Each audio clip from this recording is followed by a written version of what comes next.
Welcome to MH maths channel. 10ஆம் வகுப்பு 5வது சாப்டர் ஆயத்தொலை வடிவில் பயிற்சி 5.1ல ஃபர்ஸ்ட் சம் தான் பார்க்க போறோம். கொஸ்டின் பாருங்க. கீழ்கண்ட புள்ளிகளால் அமைக்கப்படும் முக்கோணத்தின் பரப்பு காண்க அப்படின்னு கேட்டிருக்காங்க. சரிங்களா? முக்கோணத்தின் பரப்பை நம்ம என்ன பண்ணணும், கண்டுபிடிக்கணும். இப்போ வந்து முக்கோணத்தின் பரப்புனா நீங்க வந்து 7th வந்து முக்கோணத்தின் பரப்பு அப்படின்னா ½ BH படிச்சிருக்கீங்க. அதுல வந்து அடிப்பக்கமும் உயரமும் கொடுத்துருப்பாங்க. 9th ஹெரான்ஸ் ஃபார்முலா, ஹெரான்ஸ் சூத்திரம் படிச்சிருப்பீங்க. அதுல வந்து பக்க அளவுகள் கொடுத்துட்டு முக்கோணத்தின் பரப்பு கண்டுபிடிக்கிறது. இப்போ வந்து ஒரு முக்கோணத்துக்கு 3 புள்ளி கொடுத்துருவாங்க. அந்த முக்கோணத்தினுடைய முனைகளுடைய புள்ளி கொடுத்துருவாங்க. அதனுடைய பரப்பு நம்ம கண்டுபிடிக்கணும். சரிங்களா? இப்போ பாருங்க, அதுக்கு நம்ம ஃபார்முலா ஃபர்ஸ்ட் எழுதிக்கணும். முக்கோணத்தின் பரப்பு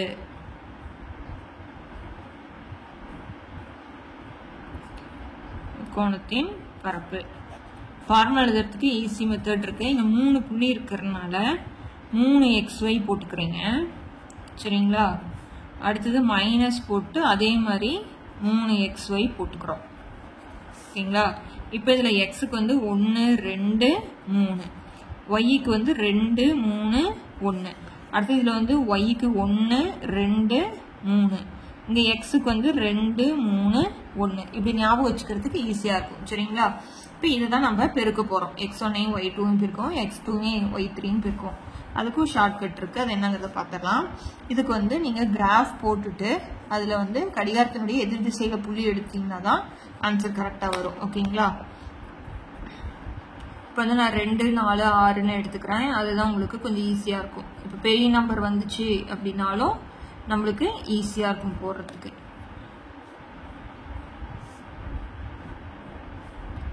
இதுக்கு மார்க் கிடையாது.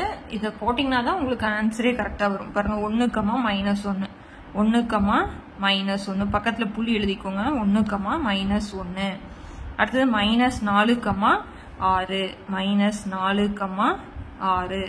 ஓகேங்களா? அடுத்தது -3, 5. நார்மலா நம்ம புள்ளி குறிப்போம் இல்லைங்களா? அதே தான். இப்படி நினைச்சிடறோம். ஓகேங்களா? இது வந்து நம்மளுக்கு தெரியும். முதல் கால் பகுதி, 2ஆம் கால் பகுதி, 3ஆம் கால் பகுதி, 4ஆம் கால் பகுதி. எந்த இடத்துல இருந்து வேணா புள்ளி எடுத்துக்கலாம். ஆனா நீங்க எடுக்கும் பொழுது கடிகாரத்தினுடைய எதிர் திசையில எடுக்கணும். ஓகேங்களா? நீங்க எப்பயுமே ஆர்டர் வச்சுக்கோங்க. முதல் கால் பகுதியிலிருந்து எடுக்கணும் அப்படிங்கறத. இப்ப இதுல இல்ல அப்படிங்கும்போது 2ஆம் கால் பகுதி, அப்புறம் 3, அப்புறம் 4 எடுத்துக்கிட்டீங்கன்னா உங்களுக்கு ஈஸியா இருக்கும். ஓகேங்களா? இப்ப அதனால வந்து முதல் கால் பகுதியில 2ஆம் கால் பகுதி என்ன இருக்கு? -4 6 இருக்கு. அதுக்கு அடுத்தது இங்க புள்ளி எழுதும்போது கரெக்டா எழுதிக்கோங்க. அடுத்தது -3 5, அடுத்து என்ன இருக்கு? 1 -1 எழுதியாச்சு. ஓகேங்களா? அதுக்கு அடுத்தது இங்க ஃபர்ஸ்ட் இருக்கிறத மறுபடியும் கடைசியா போட்டுக்கணும். அப்பதான் நம்மளுக்கு வந்து இந்த ஆன்சர் வரும். பாருங்க, x1 y2 அப்படின்னா இது x1 y1, x2 y2, x3 y3. ஆனா இங்க ஒரு ஸ்டெப் வேணா எழுதிக்கலாம் நீங்க. x1 y1, x2 y2, x3 y3. மறுபடியும் என்ன எழுதணும்? x1 y1 எழுதணும். பாருங்க, x1ஐயும் y2ஐயும் பெருக்கிறோம். இந்த ஃபார்முலா பாருங்க. அடுத்து x2ஐயும் y3ஐயும் பெருக்கிறோம். அடுத்து x3 y1, இதுதான் பெருக்கிறோம். ஓகேங்களா? இப்ப போடலாம். பாருங்க, குறியோட பெருக்கணும். Minus into minus plus 4 5 20. அதுக்கு அடுத்து இதை பெருக்கிறேன். மைனஸ் இன்டூ மைனஸ் பிளஸ் 1 3 3, இதை பெருக்கிறேன் பிளஸ் 6. முடிஞ்சதுங்களா?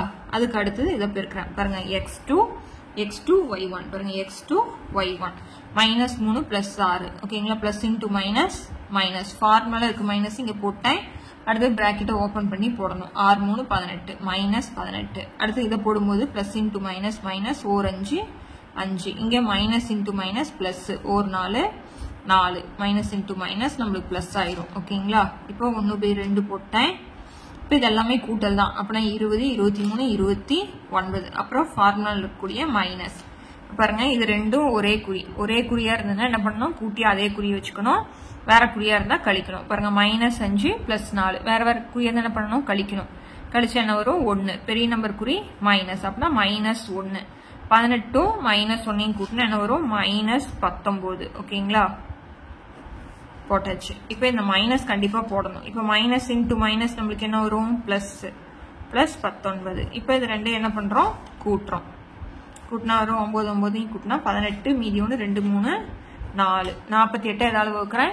2ஆல வகுக்கிறேன். 2ஆல வகுத்தா 24 சதுர அலகுகள். ஓகேங்களா? முக்கோணத்தின் பரப்பு. ஃபர்ஸ்ட் கணக்குக்கு இதுதான் ஆன்சர். முக்கோணத்தின் பரப்பு எல்லா கணக்குமே இதே மாதிரி தான்.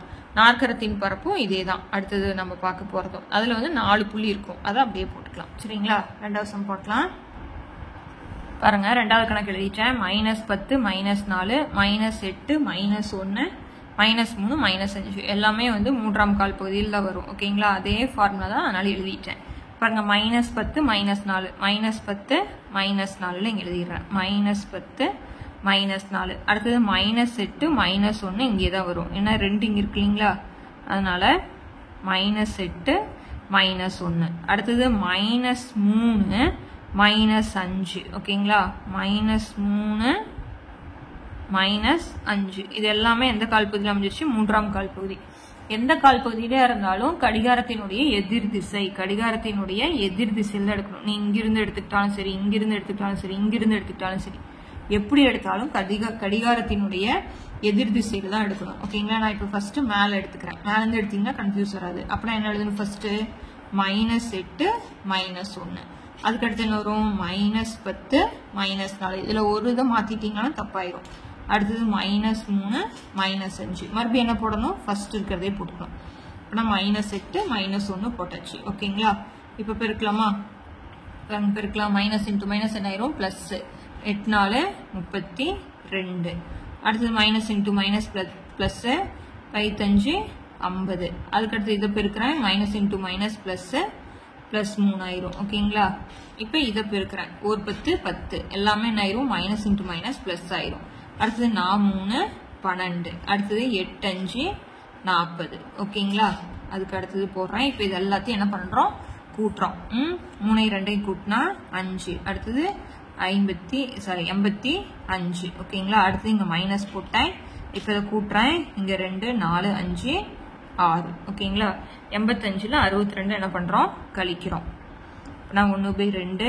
இப்போ 5ல 2 போயிடுச்சுன்னா 3, 8ல 6 போயிடுச்சுன்னா 2. 23 நான் என்ன பண்றேன்? 2ஆல வகுக்கிறேன்.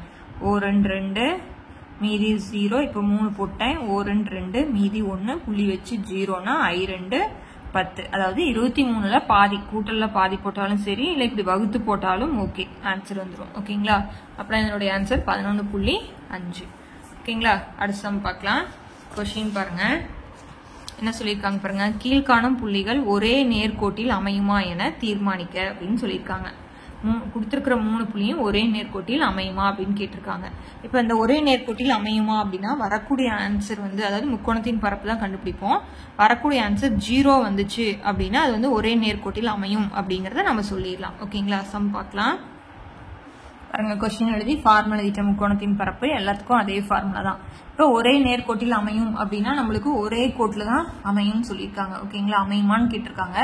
அந்த இதுக்கு வந்து நம்ம கிராஃப் போட தேவையில்ல. கொடுத்துருக்கிற புள்ளியை அப்படியே நம்ம என்ன பண்ணிக்கலாம்? வரிசை எழுதிக்கலாம். அப்புறம் என்ன எழுதுவோம்? -1/2 3 -5 6 அடுத்தது -8 +8. அதுக்கு அடுத்தது ஃபர்ஸ்ட் நம்பரே மறுபடியும் போடணும் இல்லைங்களா? அப்படின்னா 1/2 3. இப்போ பார்க்கலாம். x1 y2 பெருக்கணுமா? இதை பெருக்கிறோம். பாருங்க 1/2யும் 6ஐயும் பெருக்கணும். இங்க கீழே என்ன இருக்கிறதா அர்த்தம்? 1 இருக்கிறதா அர்த்தம். இப்போ 2ஐயும் 6ஐயும் அடிக்கலாமா? 1 2 3 2 6. கீழே 1 ஆயிடுச்சு, அதனால மேல இருக்கிறத மட்டும் பிரிக்கலாம். Plus into minus -3. ஓகேங்களா? இப்போ அடுத்தது இதை பெருக்கிறோம். Plus into minus I8 40. அதே மாதிரி இதை பெருக்கிறோம். Plus into minus 8 3 24. அதுக்கு அடுத்தது இதை பெருக்கிறோங்க. சரிங்களா? Plus into minus I3 15. அடுத்து இதை பெருக்கிறோம். Plus into minus 8 6 48. அதே மாதிரி இதை வகுக்கும் பொழுது 1/2 இன்ட்டு 8 ரெண்டாவது பட்டில் 8 எத்தனை தடவை? 4 தடவை. அப்புறம் பிளஸ் இன்ட்டு மைனஸ் 4. ஓகேங்களா?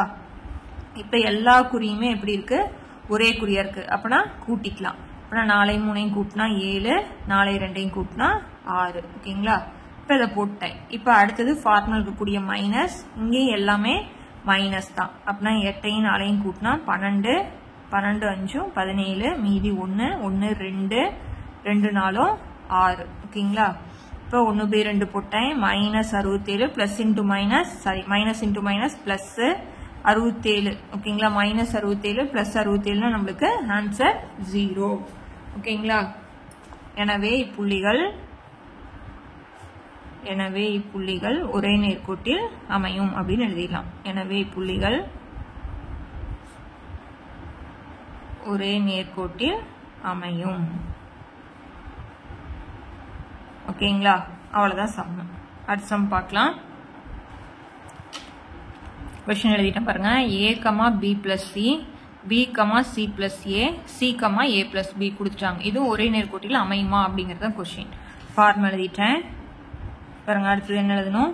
a, b plus c, அடுத்து b, c plus a, அடுத்து c, a plus b எழுதிட்டேன். மறுபடியும் என்ன பண்ணணும்? ஃபர்ஸ்ட்ல இருக்கிறத எடுத்து எழுதணும். அப்பனா a, b plus c எழுதியாச்சு. ஓகேங்களா? இப்போ பெருக்கலாங்களா?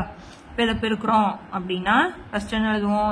a into c plus a. அடுத்தது நம்மளுக்கு ஃபார்முலாலேயே பிளஸ் தான் இருக்கு. இங்க எல்லாமே மைனஸ் கிடையாது, அதனால பிளஸ் போட்டுக்கிறோம். அடுத்து எதை பெருக்கிறோம்? b into a plus b. இந்த ஏரோ மார்க் போட்டுக்கோங்க, அப்பதான் உங்களுக்கு ஈஸியா இருக்கும். அடுத்து பிளஸ் போட்டு c into b plus c போட்டேன். ஓகேங்களா? இந்த பிராக்கெட் ஓபன் பண்ணி க்ளோஸ் பண்ணிட்டேன். ஃபார்முலா இருக்கக்கூடிய மைனஸ் போட்டேன். அடுத்தது x2 y1 பெருக்கிறேன். இப்போ என்ன வரும்? b into b plus c போட்டேன். அதுக்கு அடுத்தது c into c plus a போட்டேன். அதுக்கு அடுத்தது a into a plus b போட்டாச்சு. ஓகேங்களா? ஃபர்ஸ்ட் இதை பெருக்கிறோம், அடுத்தது இப்படி பெருக்கிறோம். இப்போ அடுத்தது பாருங்க. இப்போ a எடுத்துட்டு c பெருக்கணும், a எடுத்துட்டு a பெருக்கணும். a-வையும் c-யும் பெருக்கினா ac, a-வையும் a-வையும் பெருக்கினா a ஸ்கொயர். அதே மாதிரி b எடுத்துட்டு பெருக்கிறோம், b-யும் a-வையும் பெருக்கினா ab, b-யும் b-யும் பெருக்கினா b ஸ்கொயர். அதுக்கு அடுத்தது b-யும் c-யும் பெருக்கினா bc, c-யும் c-யும் பெருக்கினா c ஸ்கொயர். இது முடிஞ்சிருச்சு. ஓகேங்களா? அடுத்தது ஃபார்முலா கூடிய மைனஸ் போட்டேன். அடுத்து இதை பெருக்கிறேன். b-யும் b-யும் பெருக்கினா b ஸ்கொயர். அடுத்தது b-யும் c-யும் பெருக்கினா bc. அதுக்கப்புறம் ஃபார்முலா கூடிய பிளஸ் போட்டேன். c-யும் c-யும் பெருக்கினா நம்மளுக்கு என்ன வரும்? c square. c-யும் பெருக்கினா ca. அதுக்கப்புறம் பிளஸ் a-வையும் a-வையும் பெருக்கினா a ஸ்கொயர். அடுத்தது ab. ஓகேங்களா? இப்போ ஃபர்ஸ்ட் இருக்கிறத அப்படி எழுதிட்டோம். இப்போ மைனஸ் இருக்கிறதுனால இது எல்லாத்தையும் பெருக்கணும்னு என்ன வரும்? பிளஸ் இன்டூ மைனஸ், இது எல்லாமே மைனஸா மாறிடும். அப்படின்னா இங்க இருக்கிறது போட்டு பாருங்க. ac, a square, ab, b square, bc plus c square. அடுத்து இங்க பின்னாடி இருக்கிறது எல்லாமே என்னவா மாறிடும்? நம்மளுக்கு மைனஸ்ல மாறிடும். ஏன்னா எல்லாமே பிளஸ் தான், இங்க மைனஸ் இருக்கிறதுனால பிளஸ் இன்டூ மைனஸ் மைனஸா மாறிடும் நம்ம. ஓகேங்களா? எல்லாத்தையும் நான் வந்து என்ன பண்ணிருக்கேன்? மைனஸ்ல எழுதிருக்கேன் பாருங்க. இங்க பிளஸ் ac, இங்க மைனஸ் ac. அடுத்து a ஸ்கொயர், இங்கேயும் a ஸ்கொயர். அடுத்து plus ab minus ab, plus b square minus b square, plus bc minus bc, plus c square minus c square எல்லாமே கேன்சல் ஆயிடுச்சு. அப்படின்னா ஆன்சர் நம்மளுக்கு 0. ஓகேங்களா? எனவே இப்புள்ளிகள் ஒரே நேர்கோட்டில் அமையும் அப்படின்னு எழுதிடலாம். எனவே இப்புள்ளிகள் ஒரே நேர்கோட்டில் அமையும் அப்படின்னு எழுதிடலாம். ஓகேங்களா? ரொம்ப ரொம்ப ஈஸி. இந்த ஆயத்தொலைவு வீடியோவில் பொறுத்த வரைக்கும் எல்லாமே ஃபார்முலா தெரிஞ்சுன்னா சம் வந்து ரொம்ப ரொம்ப ஈஸியாக போட்டலாம். ஓகேங்களா? இந்த சம்மோட இந்த வீடியோ முடிக்கிறேன். அடுத்தடுத்த சம்ஸ் பார்க்கணும், சேனலை சப்ஸ்கிரைப் பண்ணிக்கோங்க. தேங்க்யூ.